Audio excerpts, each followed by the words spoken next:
ప్రభు యేసుక్రీస్తు నామములో మీ అందరికీ శుభములు. సామాన్య 7వ గురువారము. మొదటి పఠనము సీరాపుత్రుడైన యేసు జ్ఞాన గ్రంథము 5వ అధ్యాయము 1వ వచనము నుండి 8వ వచనం వరకు. నీవు ధనము మీద ఆధారపడకుము, డబ్బుతో నాకు స్వయం సమృద్ధి కలదని అన్నీ కలవు అని తలంపకుము. నీవు కోరుకొనినదెల్లా సంపాదించు యత్నము చేయకుము, నీ హృదయ వాంఛల ప్రకారము ప్రవర్తింపకుము. నా మీద ఎవరికి అధికారము కలదు అని ఎంచకుము, అట్లు ఎంచెదవేని ప్రభువు నిన్ను శిక్షించును. నేను పాపము చేసినను శిక్ష పడలేదు కదా అనుకొనకుము. ప్రభువు దీర్ఘకాలము సహించి ఊరకుండును. దేవుడు క్షమింపపోడులే అని ఎంచి పాపము మీద పాపము మూటగట్టుకొనవలదు. ప్రభువు మహాకృపగలవాడు కనుక నేనెన్ని పాపములు చేసినను క్షమించునులే అని తలంపకుము. ఆయన కృపను కోపమును కూడా ప్రదర్శించును, పాపులను కఠినముగా దండించును. కనుక నీవు రోజుల తరబడి జాప్యము చేయక శీఘ్రమే దేవుని యొద్దకు మరలిరమ్ము. ప్రభువు కోపాగ్ని నీ మీద దిడీలున రగులుకొనవచ్చును. అప్పుడు ఆయన శిక్ష వలన నీవు సర్వనాశనమయ్యదవు.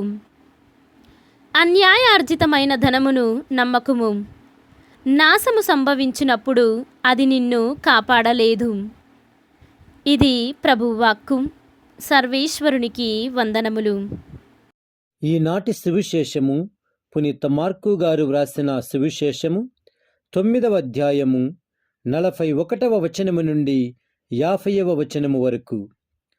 మిమ్ము క్రీస్తు సంబంధులుగా గుర్తించి ఎవడు మీకు నా పేరిట చెంబెడు నీళ్ళిచ్చునో వాడు తగిన ప్రతిఫలము తప్పక పొందును అని మీతో నిశ్చయముగా చెప్పుచున్నాను అనెను.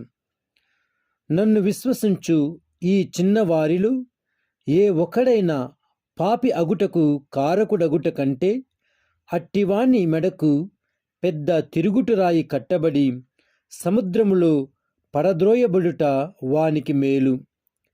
నీ చేయి నీకు పాపకారణమైనచో దానిని నరికి పారవేయుము. 2 చేతులతో నిత్య నరకాగ్నిలోనికి పోవుట కంటే ఒక చేతితో నిత్య జీవము పొందుట మేలు. నీ కాలు నీకు పాపకారణమైనచో దానిని నరికి పారవేయుము. 2 కాళ్ళతో నరకాగ్నిలోనికి పోవుట కంటే ఒక కాలితో నిత్య జీవమున ప్రవేశించుట మేలు. నీ కన్ను నీకు పాపకారణమైనచో దానిని పెరికి పారవేయుము. 2 కన్నులతో నీవు నరకాగ్నిలోనికి పోవుట కంటే ఒక కంటితో దేవుని రాజ్యమున ప్రవేశించుట మేలు. నరలోకమున పురుగులు చావవు, అగ్ని చల్లారదు. ప్రతి ఒక్కరూ అగ్ని వలన ఉప్పుదనము పొందెదరు. ఉప్పు మంచిదే, కాని అది తన ఉప్పుదనమును కోల్పోయినా తిరిగి మీరు ఎట్లు దానిని సారవంతము చేయగలరు? కావున మీరు ఉప్పుదనమును కలిగి ఒకరితో ఒకరు సమాధానముతో ఉండుడు అనెను.